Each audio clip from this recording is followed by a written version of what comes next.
In the previous episode, we built a small stimulus controller that pulls on an endpoint on an interval and it prepends any new records to a list. It worked and it was great for a demo, but the moment you put it in front of real users, it starts to show its cracks.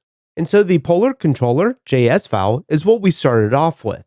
And it wasn't a horrible implementation, but it does do some things that are less than ideal. For example, this version keeps track of polling even when the browser tab is hidden, so we keep hammering the server while nobody is looking. If there was a network blip or a 500 response, that can throw an unhandled error and it'll silently kill the poller for the rest of the session or until they refresh the screen.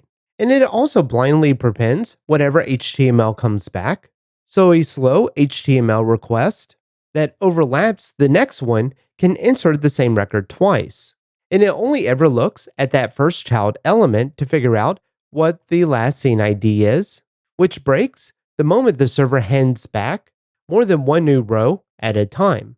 On top of that, the query string is built on the raw string interpolation, and so in this episode, we're going to rework this controller to fix all of that, pausing the polling when the tab is hidden, recover from network errors, deduplicate records, and correctly handle a batch of new rows, and build the request URL safely. And did you know that you can go to railsstore.com to get your own Ruby on Rails t-shirt or your Drift in Ruby t-shirt? To watch this full episode and more videos, visit driftinruby.com and subscribe to the Pro membership.